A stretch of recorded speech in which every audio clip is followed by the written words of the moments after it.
BFM Business, tout pour investir. Antoine Larigauderie. Tout pour investir. TPI, notre TPI sur BFM Business. Et tout de suite, on retrouve Nicolas Dose. Bonjour Nicolas. Bon, vous n'allez pas nous parler réforme de l'Unédic aujourd'hui. Non. Va-t-on vers une suppression des frais de notaire? Alors ça concerne tout le monde, c'est important. C'est quand même la proposition qui est formulée hier par le Conseil des prélèvements obligatoires, qui est rattaché à la Cour des comptes. Est-ce que c'est concrètement une baisse d'impôts? Absolument pas. Ce sera un transfert. Ils disent qu'il faut baisser ou supprimer totalement les fameux DMTO, les droits de mutation à titre onéreux, qu'on appelle les frais de notaire. Et ils proposent de basculer l'intégralité ou en une partie sur la taxe foncière. Donc c'est un transfert. C'est pas du tout une baisse d'impôts. La première idée, c'est d'alléger la facture lorsque l'on acquiert un logement. Donc c'est de baisser la facture d'acquisition, tout simplement. Et donc, en face, faire payer plus cher la détention quand on est propriétaire. Ensuite, on veut faciliter l'accès à la propriété, on veut améliorer la mobilité géographique, en fait, doper, relancer un petit peu le marché du logement.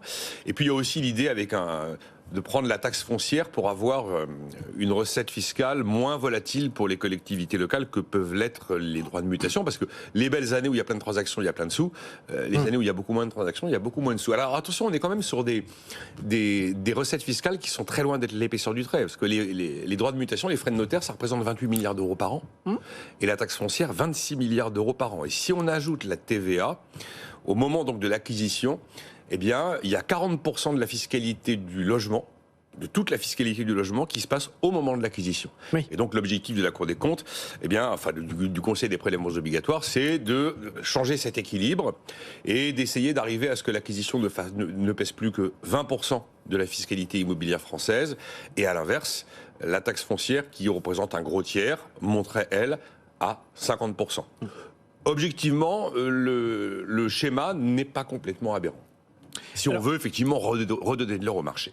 Oui, mais pour ça, il faudrait quand même, et c'est ce que précise d'ailleurs le Conseil des prélèvements obligatoires, il faudrait qu'il y ait une refonte en fait de la taxe foncière. Absolument, il y a une refonte de la taxe foncière qui est nécessaire dans la mesure où elle a été construite sur des valeurs locatives qui elles-mêmes dépendent de critères des années 70 qui sont complètement obsolètes. Alors elle est prévue, cette refonte, mais elle est prévue en 2028. Donc vous voyez, d'abord c'est consultatif, ce que dit le Conseil des prélèvements obligatoires, et si d'aventure ça devait voir le jour, cette grosse bascule des frais de notaire vers la taxe foncière, c'est pas avant de nombreuses années. Mais c'est vrai qu'il y a des choses aberrantes aujourd'hui dans les critères des valeurs locatives.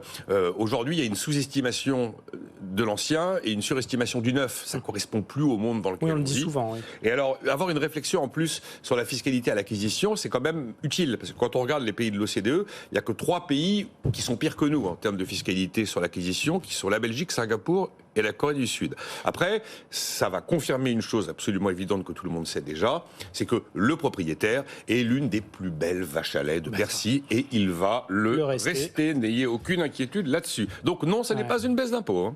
Bon, alors, le Conseil des prélèvements obligatoires qui fait d'autres propositions qui pourraient, alors là, pour le coup, exister un petit peu plus rapidement. Il travaille sur quoi? Des hausses d'impôts, en fait. Enfin, des hausses d'impôts. Le fait de vouloir baisser la dépense fiscale lié au logement. Quand vous baissez de la dépense fiscale, ça veut dire que celui qui bénéficiait de cette dépense fiscale n'en bénéficie plus, et pour lui, ça a un coût. Alors ils sont allés voir, ils sont partis à la chasse aux niches fiscales dans le domaine du logement et de l'immobilier.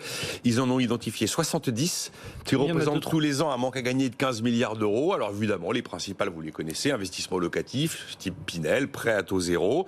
Les avantages fiscaux un peu démesurés, c'est vrai aujourd'hui, pour les locations meublées touristiques.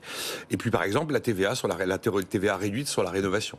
Ouais. L'idée du Conseil des prélèvements obligatoires, ce serait de peut-être pas conserver une TVA à 5,5 sur la rénovation, donc de la remonter, et puis après de faire des aides ciblées en fonction de la nature de la rénovation. Du profil des ménages, probablement, le profil des ménages. Ah, carrément, c'est plus sur un... Oui, d'accord. En tout cas, voilà, tu vas prendre de la dépense fiscale en moins, donc ce sont des hausses d'impôts, et ça, effectivement, à la limite, c'est des choses qui peuvent être arbitrées beaucoup plus rapidement. Il y a déjà des arbitrages dans le budget 2024 concernant le prêt à taux zéro et le dispositif Pinel, et là, donc, ils en remettent une couche. 15 milliards de manque à gagner en niche fiscale.